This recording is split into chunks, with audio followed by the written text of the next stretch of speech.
Savita, you're on mute. Welcome back to the next session. And it's a pleasure to have my colleague from the India Alliance, Surinder Mohan, here to chair the session. Surinder, over to you. Thank you, Savita. Good afternoon, all, and welcome to another exciting session, which is on engaging institutions and funders. I'm Surinder, and I'll be chairing this session today. It is important to bridge the gap between the funders and the researchers. There are so many challenges, several challenges on either side, and it is important to understand, analyze the needs of both the organizations to bring out a productive relationship between the two. So therefore, building a deeper understanding of the strategic thinking and priorities of both organizations at all the levels, and facilitating an effective dialogue between these two organizations can be one of the ways to promote effective engagement. On that note, we have three experts today who have explored the different kinds of challenges that institutions in India face today. Mr. Godwin Fernandez, our first speaker, will share his study on the challenges faced by researchers in securing grants and how they look up for support from a research office. Godwin is an India Alliance Research Management Fellow, and he's currently a research group manager at Sangat Goa. Trained in clinical psychology, he has worked as a project manager for National AIDS Control Organization, coordinated a project focused on delivery of community-based model of care for men with drinking problems, and also on another project on telemedicine. The next speaker, Ms. Sheba Pakan from the Manipal Academy of Higher Education, and Sheba will be sharing her study on the impact of funding on building a sustainable society and addressing the UN Sustainable Development Goals. It is important to know the contributions of funding agencies to the Indian research ecosystem. Sheba is a research impact bibliometrician specializing in research impact and engagement.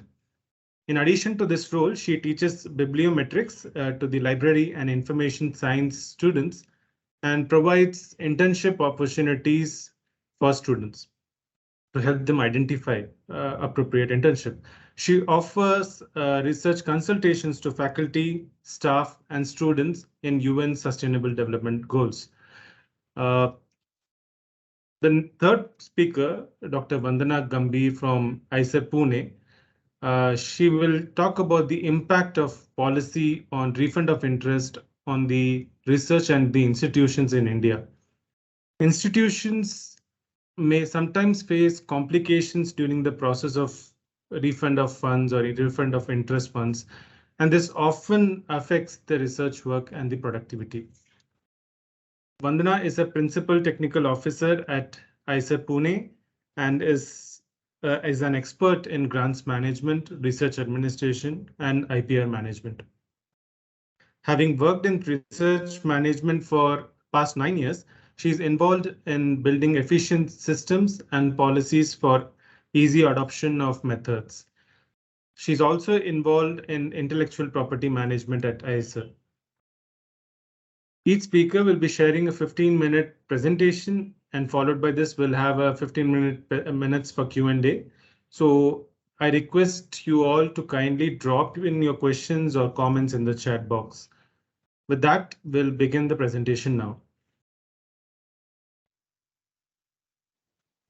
Hello everyone, I'm Godwin Fernandez, IRMI Research Management Fellow and Research Manager for the Addiction Research Group at Sangat. I'm happy to present to you our efforts in supporting researchers to secure funding. For the benefit of those who were not present for my previous session on research management, experiences and needs of researchers in India, I would like to briefly explain to you the source of my data for this presentation. As part of my IRMI fellowship, we conducted a need assessment survey with researchers of 8 research organizations in India with 3 broad objectives. That is to understand their research management experiences, identify gaps within the system, and know the capacity building needs. In this session, I will only focus on findings from the survey that relates to helping researchers secure funding. Here are some of the gaps we identified. Early career researchers struggle to identify grant calls that match their interest/skills. 75% researchers mention that their source of information for funding calls are their mentors and colleagues. More than half of the researchers do not have required training and resources for grant writing. Based on the above findings, we decided to address the gap with regards to access to information of grant calls available to researchers. We created a fortnightly newsletter called Funding Circular. This newsletter includes mental health related funding calls from different funding agencies and also simplifies it for the researchers. We created a process to collate information for the fortnightly newsletter. This process was supported by researchers within the Addictions Research Group. Firstly, we identified funding calls through social media platforms such as Twitter and also subscribed to newsletters from funding agencies. We also created a database of funding agencies and periodically checked their website for information and calls for proposals. After identifying the call, the next step is to review the call information to make sure that it is relevant to the researchers and the objectives of the organization. We check the eligibility criteria to make sure that the call is relevant to our setting. Once it is confirmed that the call is relevant to the organization, it is summarized to help researchers understand important details of the call without going through the entire information. In the summary, we include details such as brief information about the call, eligibility criteria, deadlines, grant amount, duration, and website link for those who wish to read the call in detail. The assumption is that with this brief information, researchers, especially early career researchers, will be able to decide if they would like to apply for that call, and if interested, they can refer more details. For designing the newsletter, we had the support of Public Engagement Officer. The newsletter was designed and circulated through Mailchimp. Till date, we have circulated 26 issues on fortnightly basis, which are received by researchers from Sangat and our collaborating organization, Center for Mental Health, Law and Policy. It goes out on 2nd and 4th Tuesdays of the month.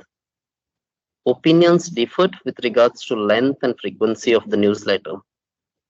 That is, senior researchers preferred it to be short and less frequent. And on the other side, early career researchers wanted the newsletter to cover more information and were happy with fortnightly circulation. The funding circular was divided into 3 broad sections. The first section had research funding calls, which included calls circulated in the previous newsletter as well as new calls. New calls are highlighted in different color. In the second section, we have information about scholarships and fellowships. And in the last section, we have information about dissemination opportunities, trainings, workshops, etc. We also provided support for researchers in case they had queries regarding content on the newsletter. We collected feedback from the researchers after circulating 10 issues. The feedback was collected through online survey. 95% researchers found the information on the newsletter relevant to them, and 80% mentioned that they looked for more information about the calls through the link provided in the newsletter. Generally, researchers were happy with the design of the newsletter and suggested some minor changes to make it look more appealing. We addressed the feedback by including colored logos of the funder and also separated between sections for ease of reading. We are continuously making efforts to circulate the calls at least 2 months in advance. We also reduced the information on the newsletter as some felt it was too text heavy. We have also learned that it's not just the content, but also the aesthetics of the newsletter that makes the researcher go through the information. And hence, we also pay attention to the design of the newsletter. At the time of collecting this feedback, 4 of our early career researchers had applied for grant calls and a funded PhD based on the information published on the newsletter. We also collected feedback from IRMI consultation group members and hub-based research groups within Sangat. As of now, the newsletter is made possible through the contribution of staff within Addictions Research Group who handle this responsibility in addition to their other project-related tasks. Since we are piloting this under the IRMI fellowship, there is no additional support in terms of human resource from the organization. And this has become our greatest challenge to include new information and increase the scope of the newsletter. Sometimes the staff find it difficult to understand the content and eligibility criteria from the funding opportunity announcements. This is because those who are involved in collating the information for the newsletter are not trained and do not have much experience in pre-award processes. We have addressed such concerns with the help of senior researchers who willingly provide mentorship throughout this process. Although researchers have shown interest to apply for CSR funding, we were not able to include CSR calls in the newsletter due to lack of resources. There are plans to include information about CSR calls in the future newsletters. Based on the interaction we had with researchers within the organization, we have understood that our present newsletter do not cater to all the researchers and their interest areas. To increase the scope, we have planned to create a team for sustainability of the newsletter beyond the fellowship period. We wish to widen the scope of the newsletter to include funding calls that are specially aimed to cover areas such as child development, adolescent health, and public engagement. Once we have our systems in place and the research office set up, we would like to open the newsletter to wider research audience. Through this newsletter, we have supported researchers to identify funding opportunities. However, as mentioned in my initial slide, we still need to address gaps with regards to training and resources. Hence, we are in the process of creating a package of resources for early career researchers that they can use at the time of applying for grants. I will pause for a few seconds here and allow you to read the testimonies from the users.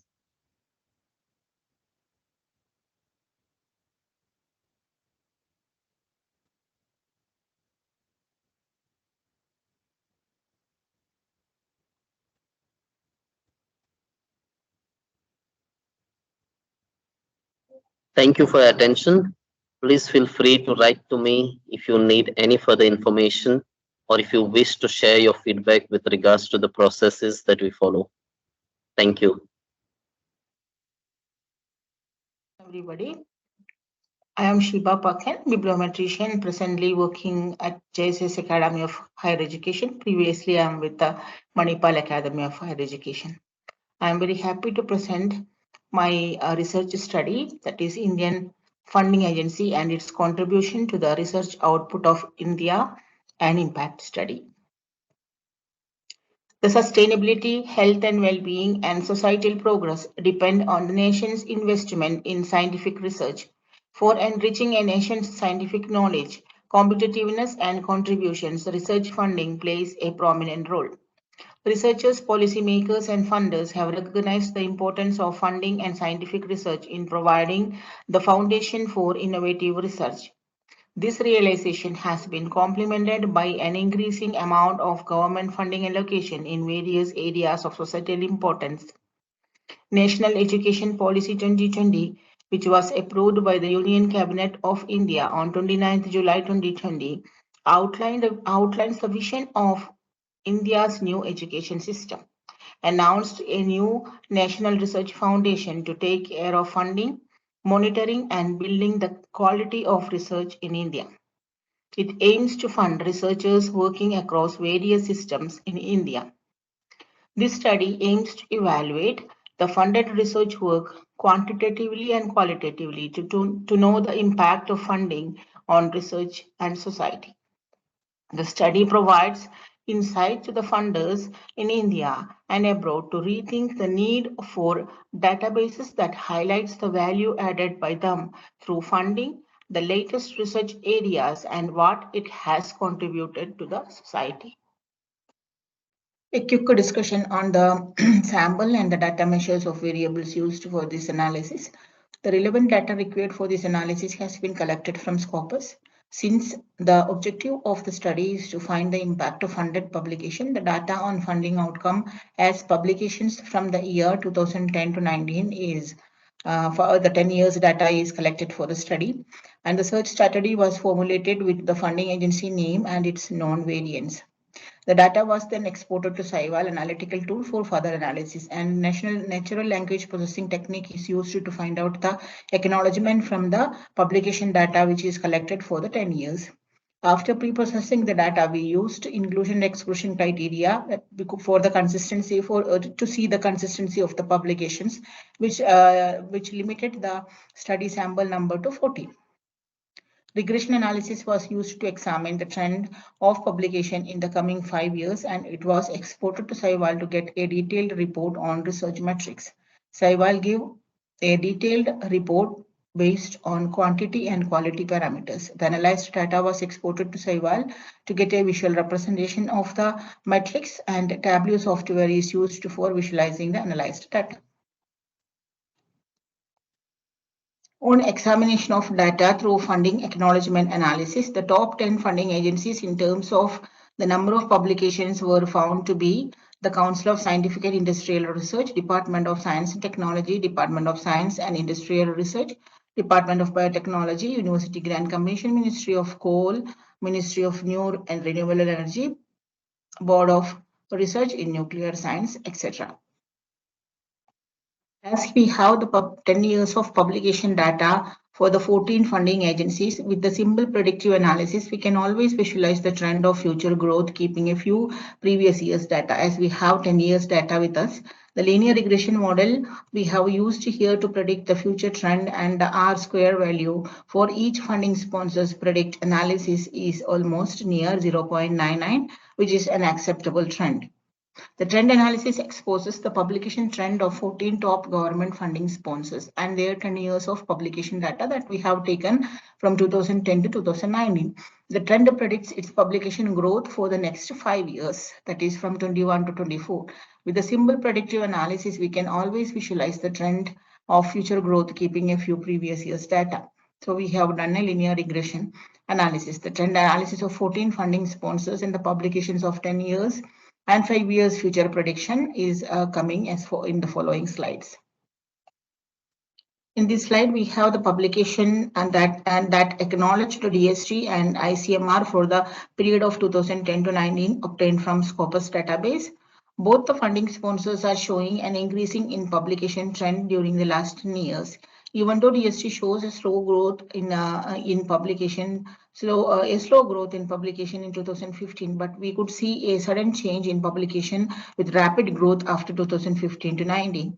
DST is the oldest and most well-established government funding sponsors in India, yes, we know that.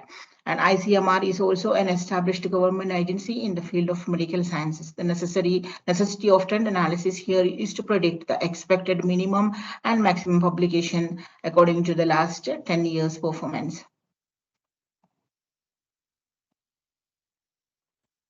The acknowledgement analysis result illustrates the exponential trend in the publication from India, and the same applied to funded research also. When we look at the publications for the last 10 years, we could see the promising growth trend. This figure shows the publications that acknowledge DBT and CSIR for the period from 2010 to 19, 10 years period. Both the funding sponsors are showing an increasing trend in the publication number during the last 10 years. The linear regression line expresses that the number of publications in the credit of DBT and CSIR is growing faster and faster over the time. The Council of Scientific and Industrial Research promotes guides and coordinates the research in India to translate research investment into improvement in the quality of human life. The tremendous growth in the credit of CSIR shows the value of publication in the interdisciplinary research. The growth trend in DBT shows an increase in publication in the area of biotechnology. Here we have the publication trend of Ministry of Human Resource Development and Ministry of Earth Science and Ocean Development and their funding acknowledgement publications are analyzed in this slide. Under the Ministry of Education, many programs are initiated for the promotion and state-of-the-art deliberations of the research to the society with the aim of innovation, patenting, and technology transfer. The Ministry of Earth Science and Ministry of Ocean Development of India is responsible for the research and development of weather, climate, ocean, and coastal issues like natural hazards, marine living, non-living resources, etc. Both the funding sponsors have publications in their credit from 2010 to 2019, but the publication amount is very less when compared to the other funding sponsors. These funding sponsors are funding the very important and emerging areas of science, and we can expect more exponential growth in the area in the coming future. Here we can see the publication trend of University Grant Commission and Ministry of Electronics and Information Technology. Their acknowledgement is analyzed. We could see very few publications in the credit of both the funding agencies, but as we could see that even after having a few publications in the credit, the trend line of UGC and Ministry of Electronic and Information Technology expresses the exponential growth in the publication over the last 10 years. Then we know that the information technology is the area that analyzes technology trends and identifies trust areas and leads the world through AI and ML technologies at the present era. Ministry of Electronics and Information Technology also promotes research by funding breakthrough research in the related subject areas in developing new technologies for the benefit of the human society. So we can expect, and the trend analysis also shows there are exponential growth in the coming future. The present study in this slide shows the Ministry of New and Renewable Energy and Ministry of Coal have a good number of publications in their credit for the last 10 years. And we know that the renewable and new energy, it's a study about energy consumption, prediction, distribution, and various aspects of energy saving and energy and green energy. This is a very talk about or the state of the art area in the present era, and so sustainable development goal also talks about these areas. And research proposals submitted by researchers in these areas will be peer reviewed, and the eligible teams and the state-of-the-art research proposal will be selected and awarded for research fund. So we could see the result of the research awarded and research fund in the number of publications in the last 10 years. The research in the area of coal focus mainly on the improving the production and safety of coal mines. And the funding will be allocated to implement these novel ideas in these areas. And we can see in growth analysis, we could see the 10 years growth and their future growth also promising in these two areas also. As we have done the acknowledgement analysis and we have collected the data for 14 funding agencies, we decided to do a analysis which talks about the sustainable development goals in these publications, how the relationships are built and how it is proportional to the funded and non-funded publications for the 10 years duration which we have analyzed. So we know that due to the rapid development changes today, such as climate changes, increasing population, expansion of digital markets, and development of machine learning and artificial intelligence, a robot research ecosystem is more important than ever. For this, a country must significantly expand the scope of research, create opportunities, come up with remarkable achievements in all disciplines, and genuinely allocate research funds to enrich these diversified fields. This study investigates the contribution of sponsored publications in developing societal important topics of 16 United Nations Sustainable Development Goals. To achieve greater progress in the ambitious 16 SDGs, the involvement of policymakers and research fund sponsors is very important to all levels. This study and the quantification of research outcome based on funded research are of importance in this context. To know the achievement all funding sponsors got in the progress of developing a sustainable society. Hence, it is very important to analyze and see the achievement of all SDGs. In these two slides, which is having one from 1 to 8 in one and 9 to 16 in the other slide, we could see that the visualization of 16 SDG contribution to India for the past 10 years and the acknowledgement analysis for this data given the research output of major funding sponsors. From the figure, we could see that SDG 3 from the previous slide, SDG 3, SDG 5, SDG 6, and SDG 11. SDG 12 and SDG 13 and 15 can claim that they have 10 to 14% of contributions in the credit of from the publications. This analysis we give funding sponsors and policymakers to evaluate and release future funding in the area of prime importance. As we have the data for 14 government funding agencies, which are major funding agencies from India, and their publication number, we have thought of doing a metric study analysis, which is including many metrics, which can talks about the quality and quantity of publications, which is comes in the credit of these funding agencies. So the bibliometric study doesn't only see the collaborative and quantity of publications, it evaluates the impact of each publication given to society. So during our analysis, we could see that there are publications in the credit of these funding agencies, and we could see the citations, the number of citation comes into more than lakhs, and the cited publication is a very important metrics which we think when we talks about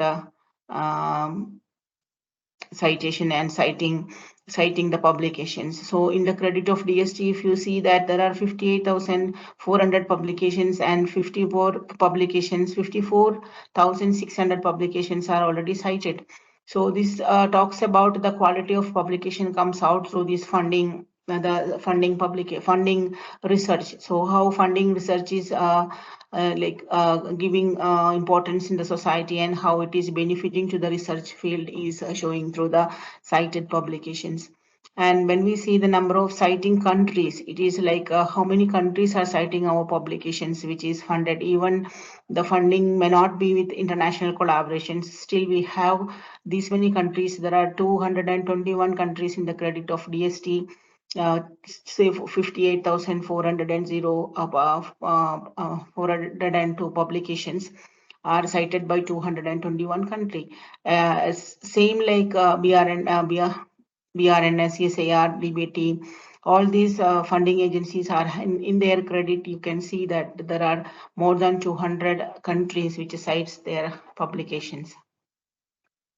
While we are doing the analysis in a deeper stage, we could see that the different level of collaborations in this acknowledgement analysis, which we could see that international collaboration, national collaboration, institutional collaboration, and its impact on the publications. So we can see that while analyzing the different type of collaborations and their impact, such as international, national, as I discussed, we could see that more than international collaboration, we are seeing national and institutional collaboration are bringing publications in these for these funding agencies. But there are more than 10,000 publications for DST, which may be collaborative projects with foreign countries to increase the economic and societal impact of research networks.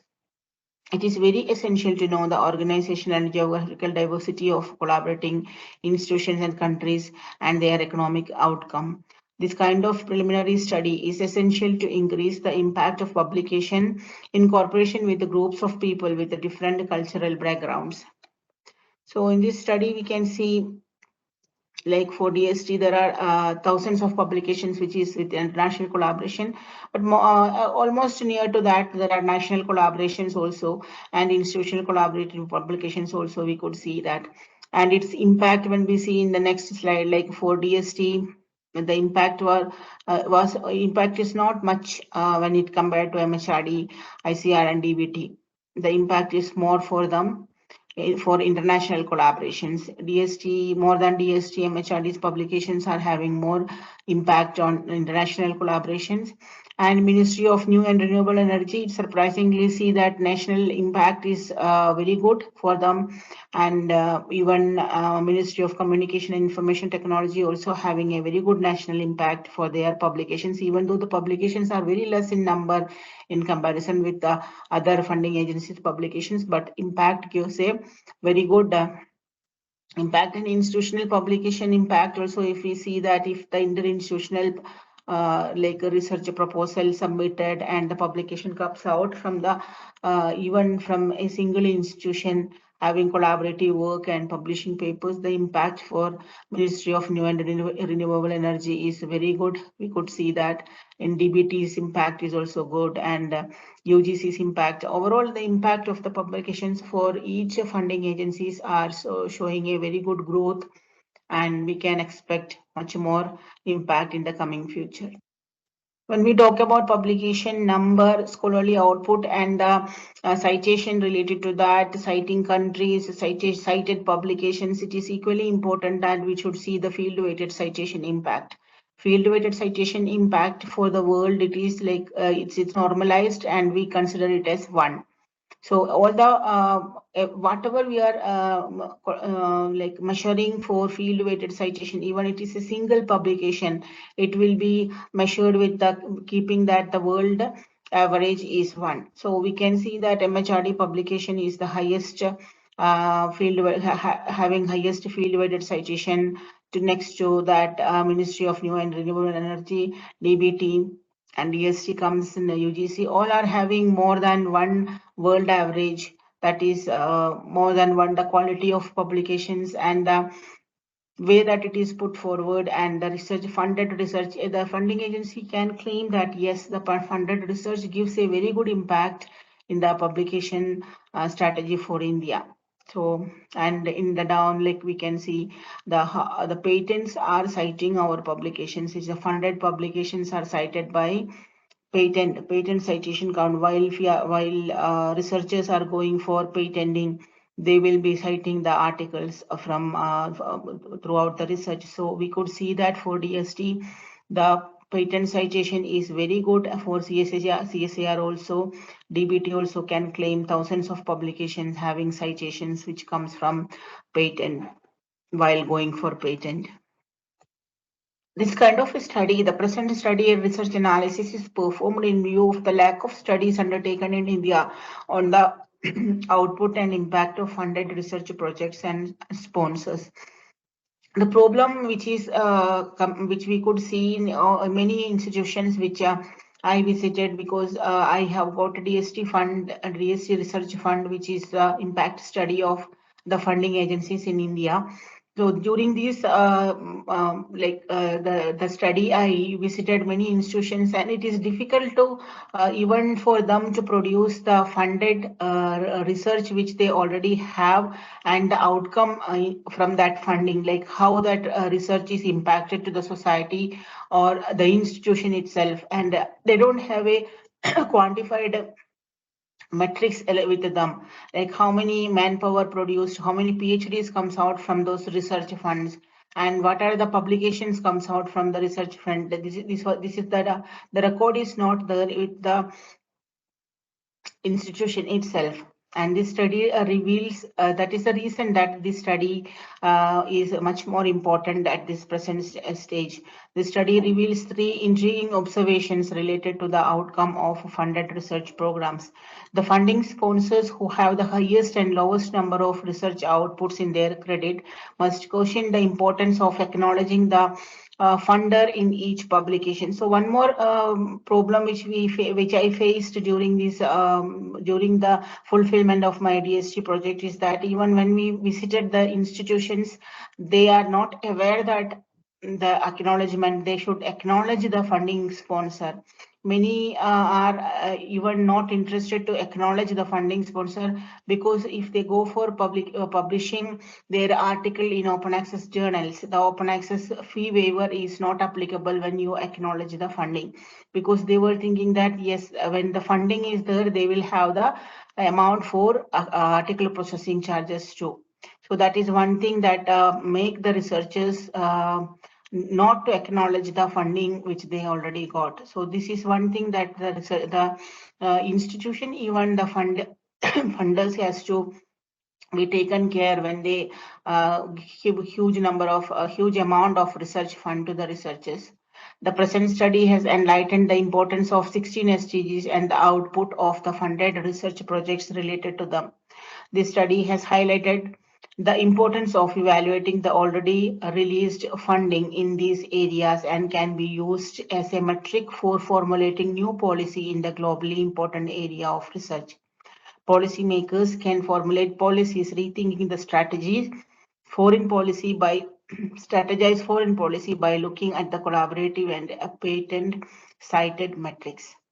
The bibliometric parameters analyzed in the study will enrich the university administrators in formulating new research policies and identifying funding sponsors to evaluate and strategize new research incentive policies for the commercialization of research. Few recommendations which comes out from the study is the outcome of the study can be used for government level discussions for changes in foreign policy for the improvement of collaborative research and infrastructure. Impact study of funding outcome from the acknowledgement text in Scopus is a new way of study in bibliometrics. The result of the study has many consequences which is important for funding agencies, researchers and institutions. Below are the potential recommendations for further research. Complementary analysis could be conducted to know the fellowship distribution by funding agencies. Funding agencies should look seriously at the data on the relation between 16 SDGs and the future thrust area of R&D programs. Researchers and institutions can create their own databases through which they can find the relationship between sanctioned funds and the funding outcomes. Future research should be carried out with external collaborations, international and national, involving more than research funding agencies. Thank you.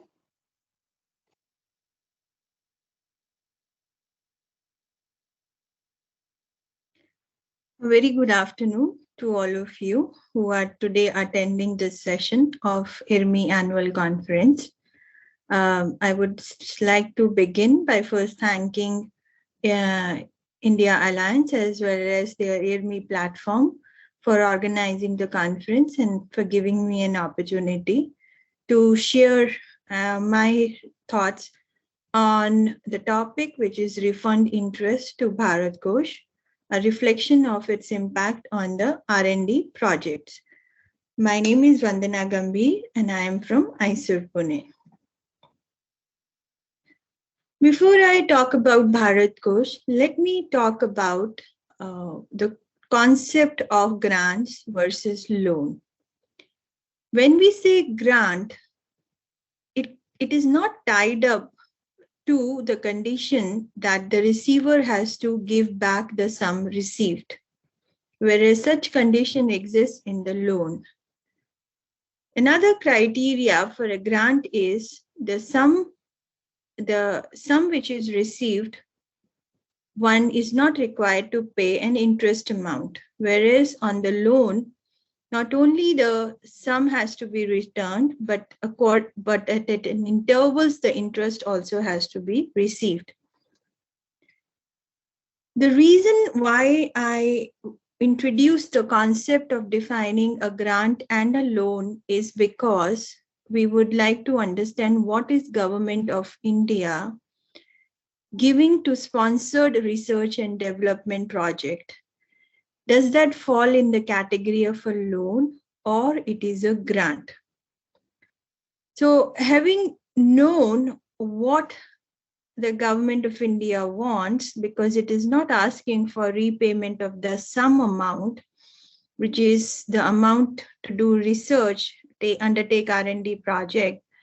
So it cannot be the loan. It is said to be a grant because one is not required to pay the interest.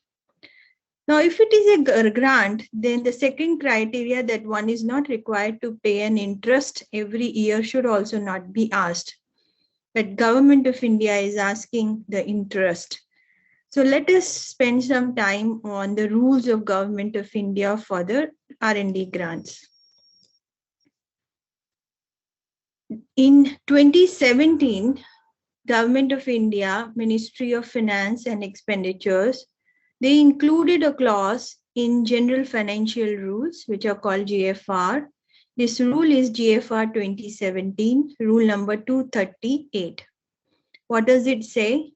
It says interest or earning on grant in aid has to be mandatorily remitted to Consolidated Fund of India immediately after finalization of books of account. These guidelines, they were issued by Department of Expenditure from Ministry of Finance. So the next question which I wanted to ponder over, and that has similar rules also been applied to the funds which are available from the international funding bodies. And having studied the rules of HHMI, IEEE, IUBS, EMBO, Max Planck, and other funding partners who obtain consortium funds and then gave it to their sub-partners, for example, University of East Anglia and Swansea University, no such requirement was seen to declare the interest. Therefore, there was no requirement to refund the interest. So this particular requirement of giving interest on the grant money and giving back the interest on to the Government of India seems to be specifically for the funds obtained from Government of India. Let us see what was there prior to GFR 2017 rules came into picture. So prior to GFR 2017, the sanction order of the R&D projects, it did not declare the interest declaration was mandatory. It only became mandatory when that GFR 2017 rules came in. And as per those rules, interest belonged to the funder, and the funder used to adjust the interest before releasing the next installment. But the implementation of the interest, it changed in 2020 year onward, whereby Government of India developed a portal which is called Bharat Kosh, on which it started demanding the receipt, the money which was earned on all the receipts of Government of India, and that interest money had to be returned to the Bharat Kosh. Then only the next installment will be released.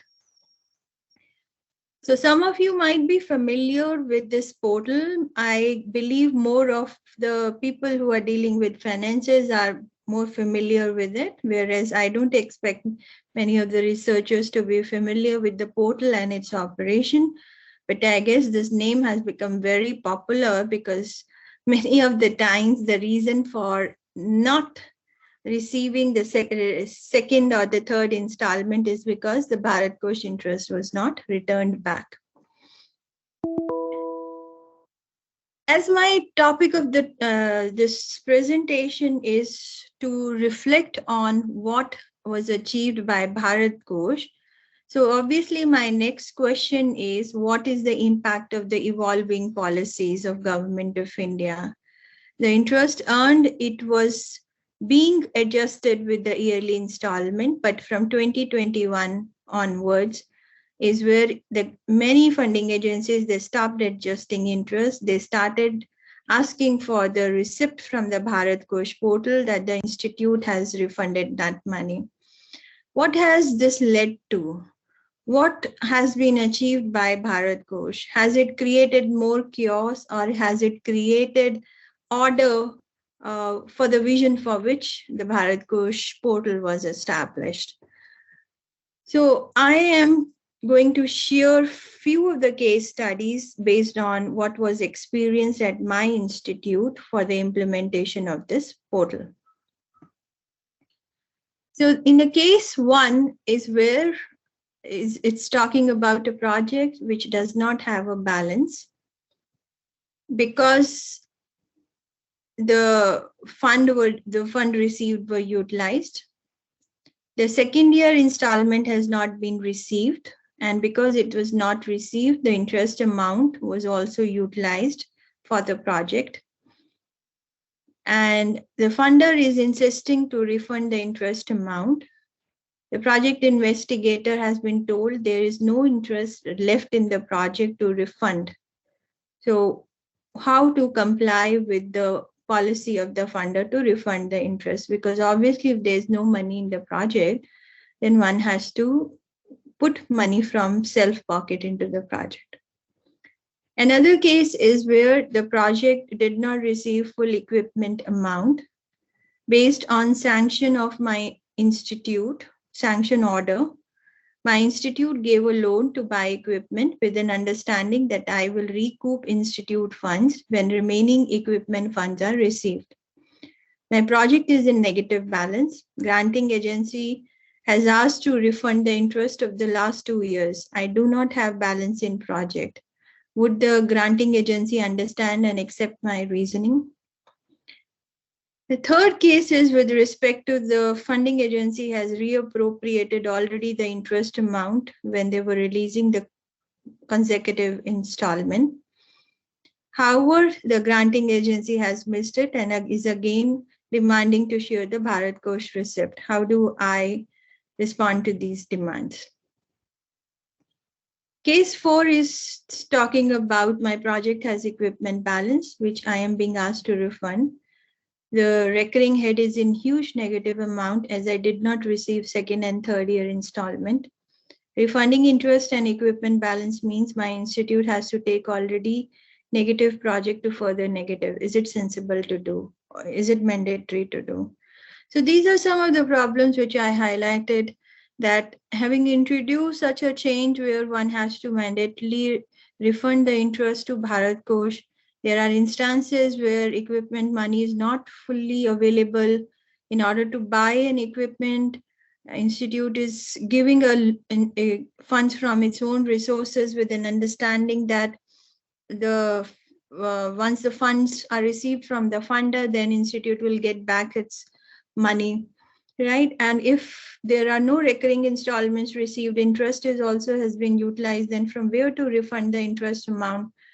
So all these things, what do these imply? And whether they have created an order or whether they have created more financial chaos, what has been actually achieved from it? What did Bharat Kosh achieve? Apart from looking at the website of the Bharat Kosh, where it declares that via 11 million transactions, Government of India has gained 8.27 lakh crore since its inception, which I believe is in 2020. But if we talk about what are its implications of Bharat Kosh on the success of project, do we have statistics to talk about before and after the policy change? Do we have data on how many projects got stalled, how many projects received delayed funding release from the funder, how long this delay was, what was the impact on the research outcomes? These are some of the topics which I believe one should study, though this is not the talk, my talk will not present on it. I am only talking about few of the instances on which we saw impact on it. This kind of certain policy change, it requires one to ask questions and then to find the answers for such policies change. So I believe this study is something for the funding body to do, that overall, what was the outcome on the scheme on which they were funding the impact of Bharat Kosh. Since we are continuously seeing a revamping of the way the financial management by government body is being done in India, is where I thought it pertinent to reflect on the outcome of any policy change of the financial management in terms of understanding what financial chaos it brought, how it can be avoided in future policies at the at the stage at which the policy is being conceived, so that it does not fail at the implementation stage. And in order to do that, to effectively implement it, what kind of financial awareness needs to be created among the stakeholders of the system who will be managing these finances and utilizing it. So the end goal should be so that it becomes the financial stability, adds the security to all the stakeholders so that they are at much comfort level in implementing it, and keeping the goal that this all policy changes, it implements the fulfillment of the vision for which the funds were given to the research investigators.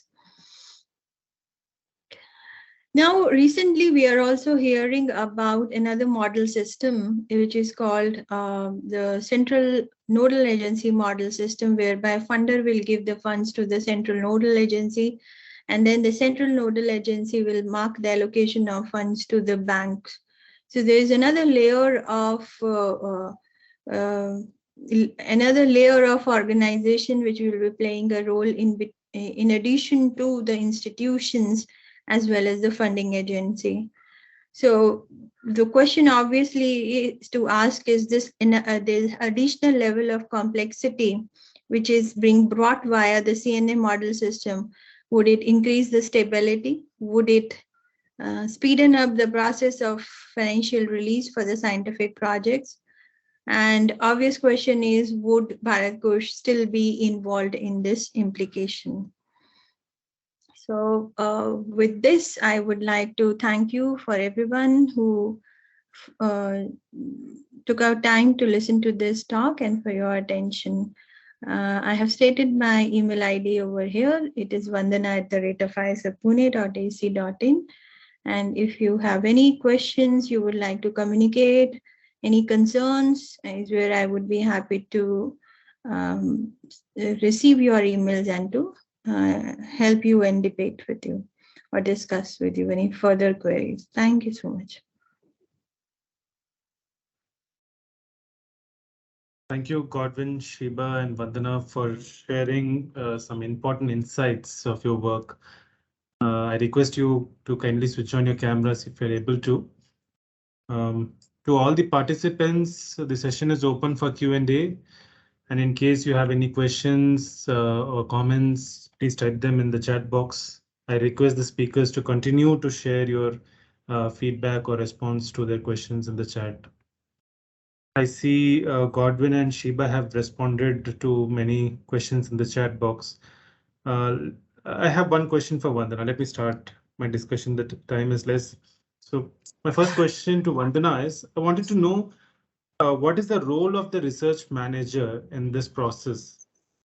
How can one help to mitigate or avoid delays which happens due to this refund process? Okay, thanks. This is a very good question, because one of the foremost role which a research manager, especially if you are working in a grants office, is to understand the policy. And secondly is also to understand how to implement the policy. I'll share an example here. So one of the case I took to SERB and I discussed with the finance officer over there, how do you think I can implement this policy when the project is in negative balance? And you know what answer they gave is where, madam, why don't you communicate to us? And then is where we understand that, you know, if you don't have money is where we'll find a way. But you know what happens is when the policies, they are laid out, the interpretation, people, they make their own interpretation. So the grant advisor at SERB was, you know, strictly seeing that in terms of black and white. If you do not give the interest receipt, then is where it is not possible for us to take the file further to the finance officer. So this is, at the funding agency level, and at my institute level also, we had to really brainstorm a lot that how do we implement it for projects which are really at, waiting for the funds, and we have already incurred a huge amount of expenditure beyond what was received, because the goal was not to stall the project, but to continue the project. So, and that is where the research managers, they play a crucial role in communicating with the funding agencies and finding a ground so that the projects are not stalled. So I hope I answered your query. Yeah, interesting point of view. Yeah, thank you so much, Vandana, for clarifying that query. I have one question for Godwin. Interesting presentation, Godwin. So, do you have any kind of mechanism in place to ensure that the applications which are being submitted to the funding agency, whether they are being they're following the criteria and policies of that funding call? Do you do these checks before they are being submitted to the funding agency? Yeah, thank you for your question. So as of now, we don't do this check at the organization level. What we are doing is we are piloting within the group, that is the addiction research group, where we are piloting whenever the researchers from the group apply.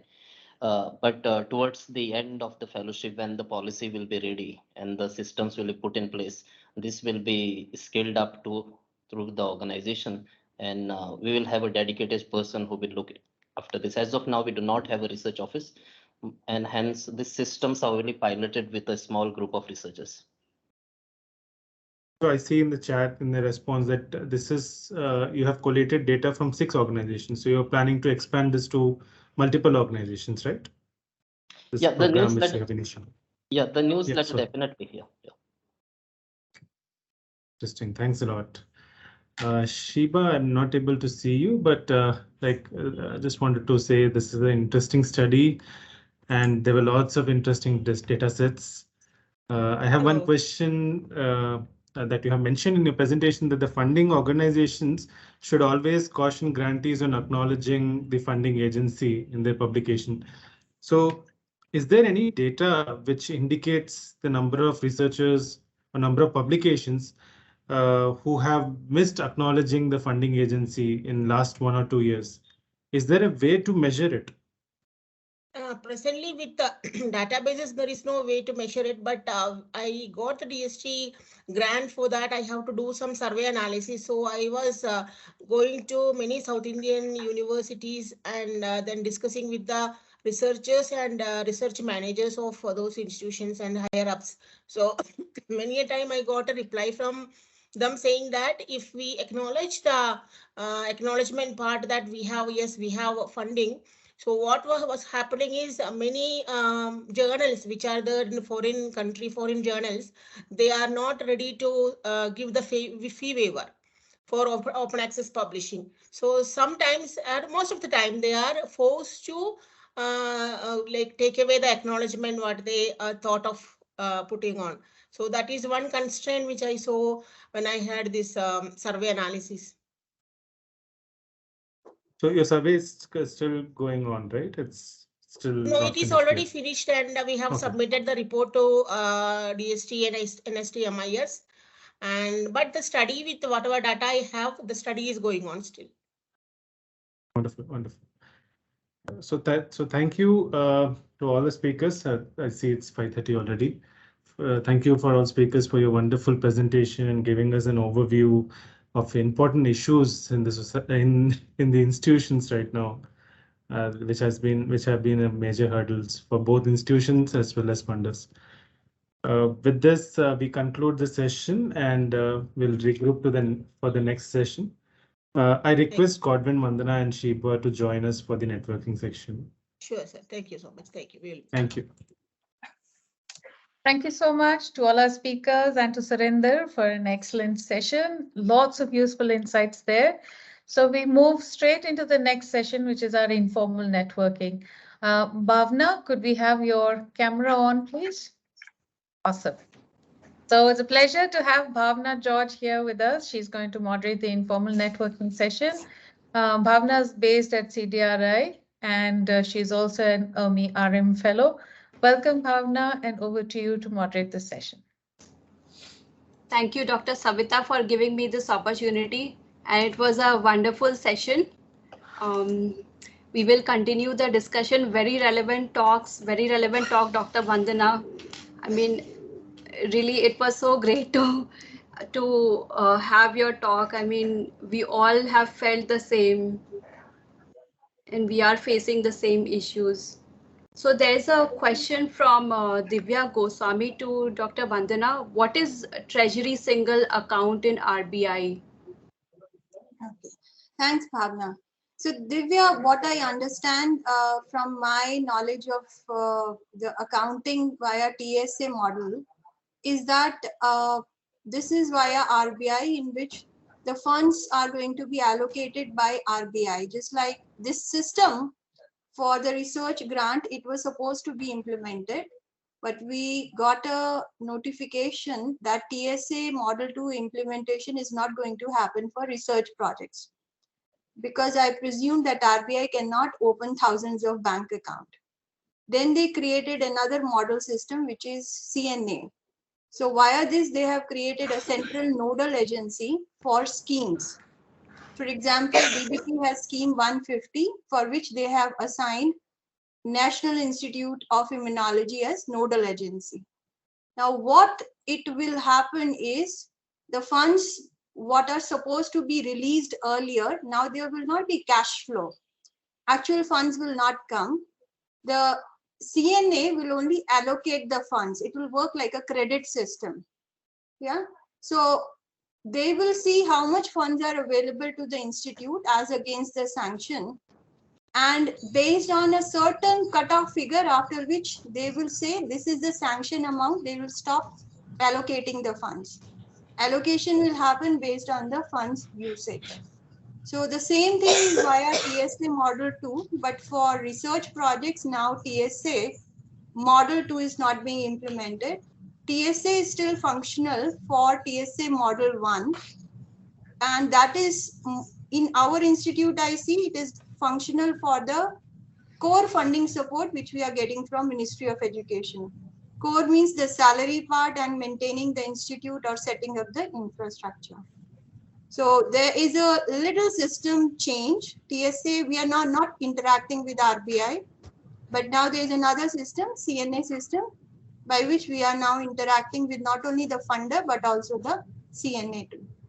So if I answered your query, or if you have, I think Vasundhara has also written something, so you can read, and if you like to ask anything further, you can unmute yourself and ask if there is a provision to do that.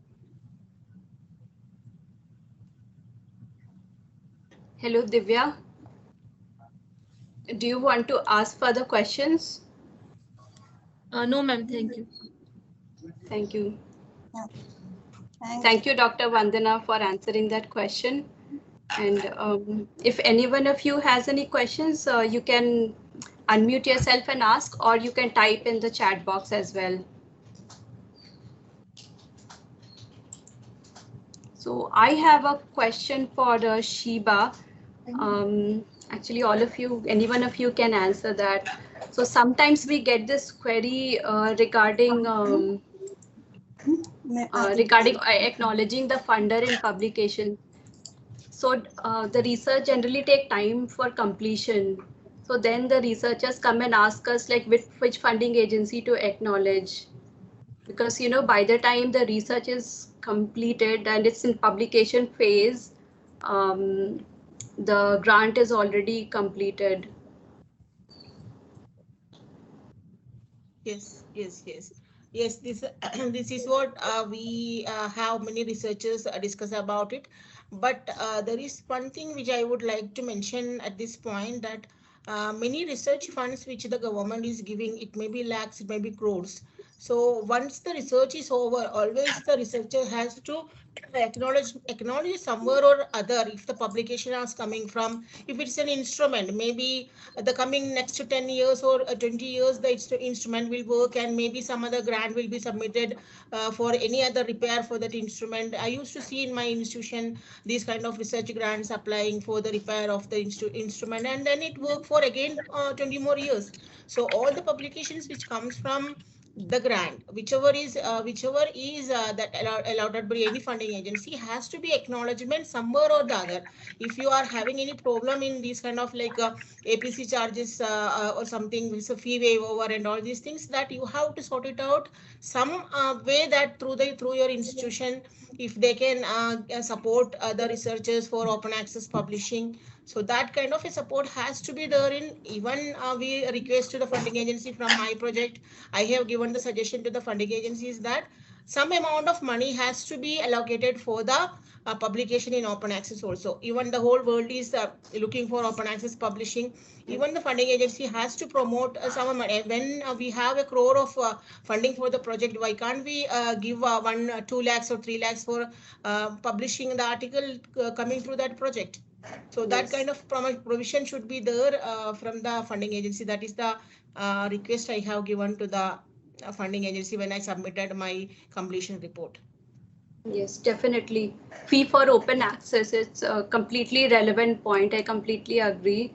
So I don't know how it happens in other institutions. What is the policy for fee paying open access fee? There is policy in our institution. Even before I was working with Manipal Academy of Higher Education, yes, they have a policy for open access. And even now I am working with the JSS Academy of Higher Education.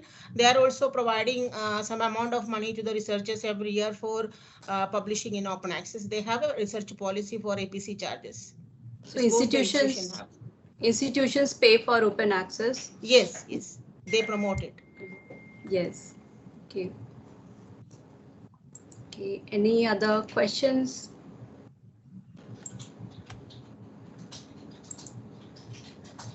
Bhavna, I was wondering if someone from the India Alliance would like to comment on your question about acknowledging funders as from the funder point of view. Yes. I don't know, Surinder, if I'm putting you in the spotlight there, if you could take that question.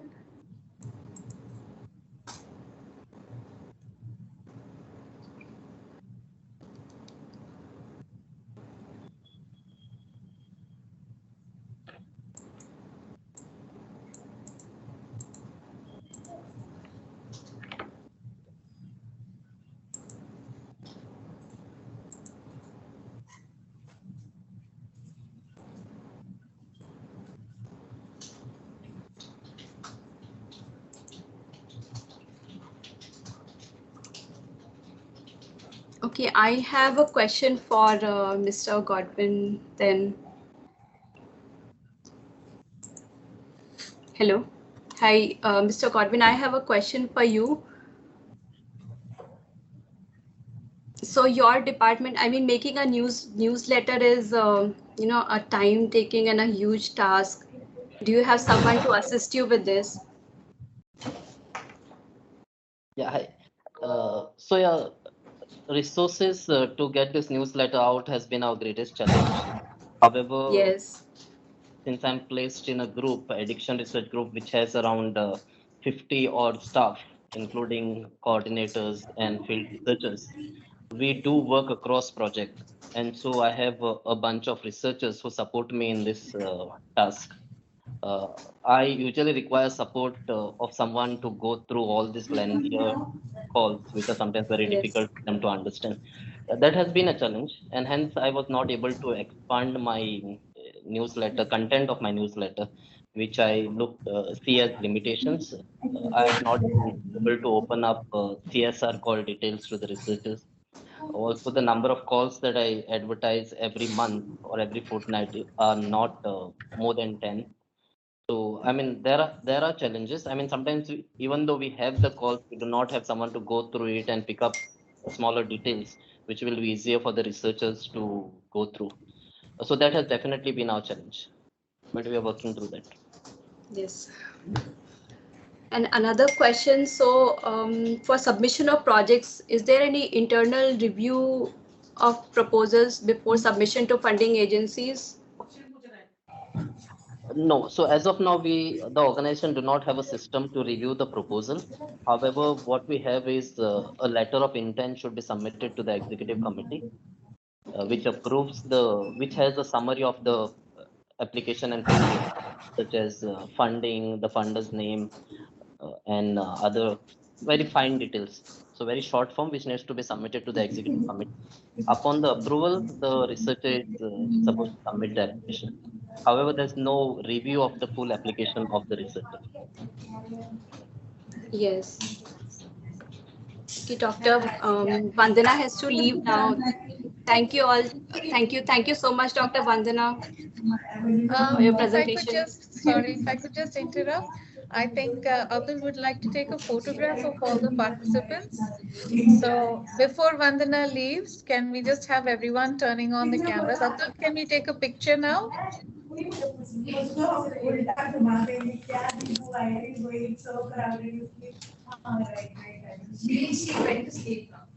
Abdul, shall we take a picture?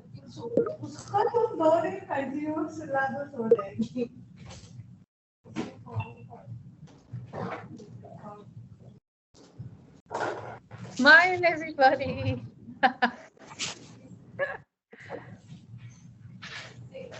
Okay, I think we've got some pictures. Thank you so much. Bye, Vandana. Great to have you there.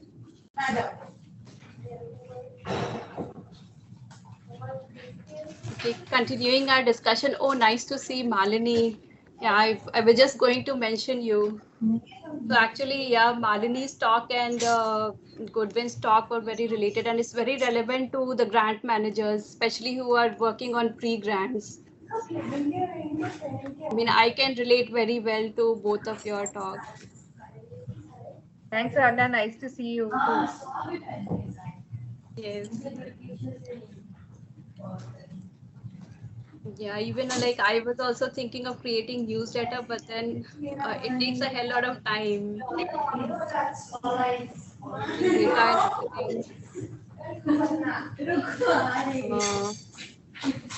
I think we are hearing some background noise. Yeah. We are hearing some background noise. Could you please mute yourself? Yeah. Now it's fine. So any more questions? Hi, Punari here.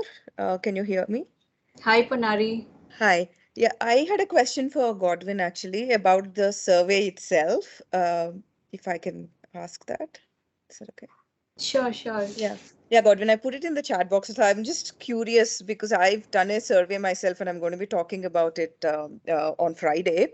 But I was just curious to know about what the response was like from the other organizations, like when you sent out the survey to other organizations, did the researchers respond enthusiastically or and how did you select these organizations? Are these organizations that do not have RM support, or is it just a random mix? Did you pick them based on, through your networks?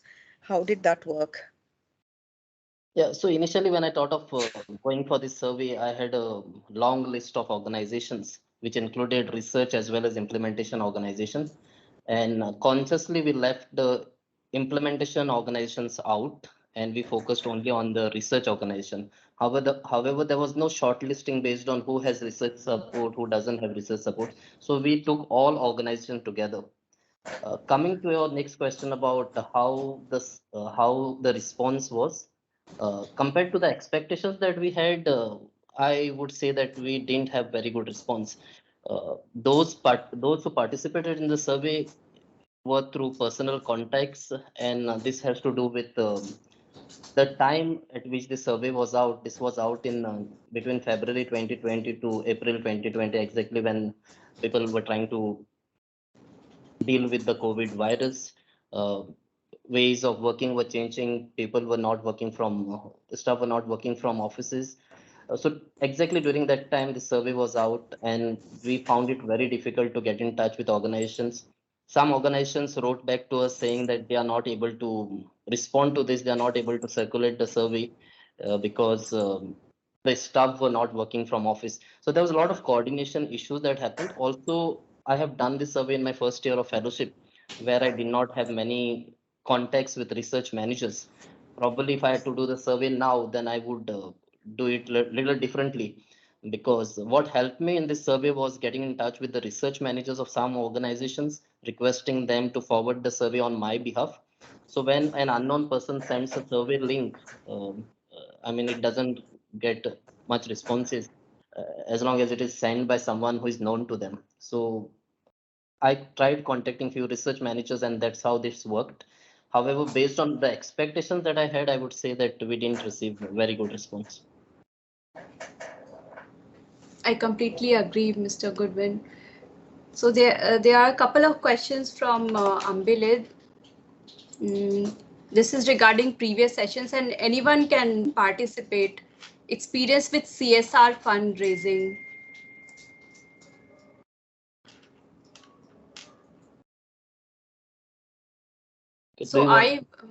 Yeah, sure, go ahead. So I just wanted to say we have zero experience, as in even I have no experience with regards to CSR funding, and that's what I was trying to mention in my talk as well, that we plan to go ahead giving more information to researchers with regards to CSR funding. Reason why we have not concentrated on CSR funding is we are a research focused organization, and a very small part of our work is into implementation. And what we understand right now is a CSR funder would be interested in implementation work, which we have just heard in our previous talks. However, the organization is looking in those directions to go for more CSR funding, apply for more CSR funding. But as of now, we do not have expertise in that. Okay. Anyone else wants to comment? So I will share my experience. Tomorrow I will touch base on my presentation as well. We submitted a project for CSR. So for CSR, the project has to be linked with sustainable development goals. And we formulated a project on monitoring metabolic health diseases in nearby villages. So then we didn't actually, then we reached out to industries and we actually found one to fund the project. So the thing is that it has to be linked to community. The project or the research has to be linked to community. And the other thing is, as it was mentioned in the discussions as well, that the impact has to be immediate. It's difficult to get funding on, long-term objectives, long-term results. Sure, Vasundhara, please go ahead.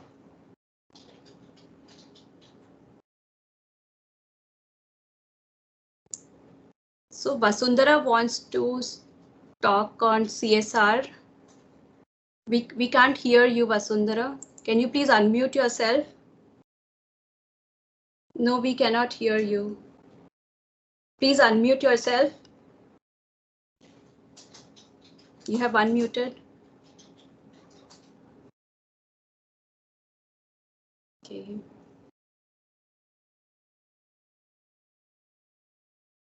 Okay, since Vasundhara is trying to connect, would anyone else like to comment on CSR?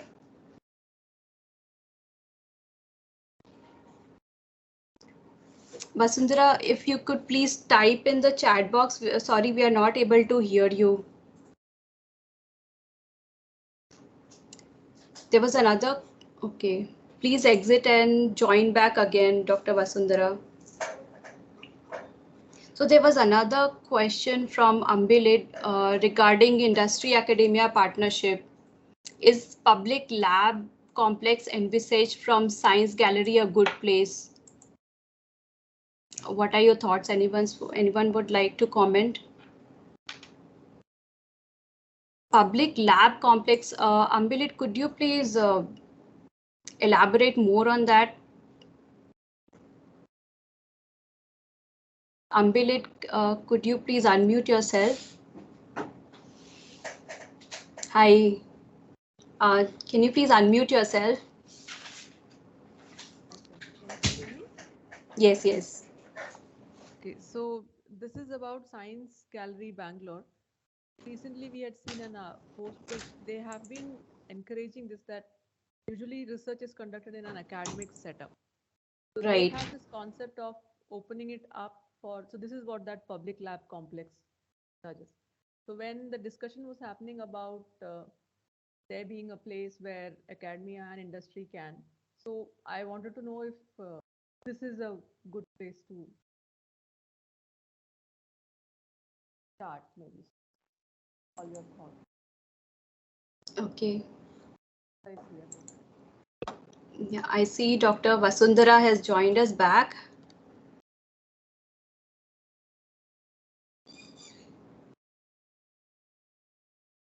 Okay, we are still not able to hear you. I think there's some technical problem. If you could please post your answer on chat box, then.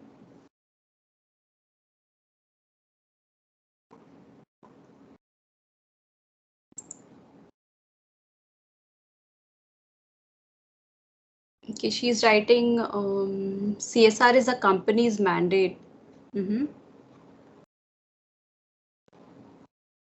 So a company has to invest certain percentage of their share for CSR.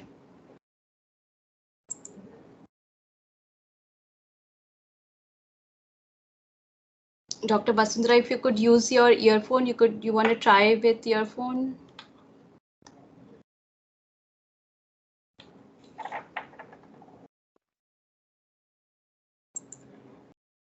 Yes, this is a very important point. According to, so we connect with industries with the projects which is their mandate, definitely.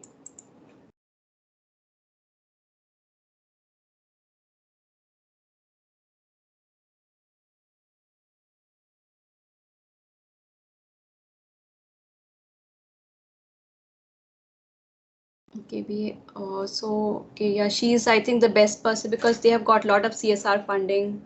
So she is the best person to comment on this.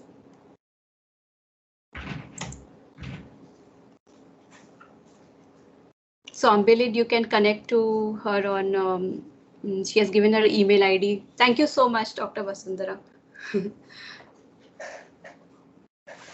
Coming back to Ambilid question about public lab complex.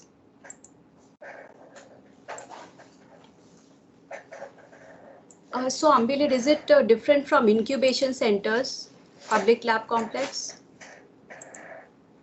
See, I also have limited knowledge on this. Yes. We have heard from Kelly. What this envisages is that credential, an idea is enough. Maybe will be you may have a mentor or something, and it could be that you are in an academic setting to do. So I thought this was like a place where it is very, yet there will be some guidance where in a structured way where how research. There was this MOU where we take it. It was very delayed when industry wants to academia or academia wants to. Yes. Such a thing, maybe they are trying out. It can that be in this? Just my doubt. I don't understand any of this. Any practical experience either. Yes. So anyone would like to comment on that? Yeah, so from what I remember, yeah, there was a discussion, and I think MOUs and everything in place would expedite the process. Because I also agree, these MOUs, confidentiality agreements take time.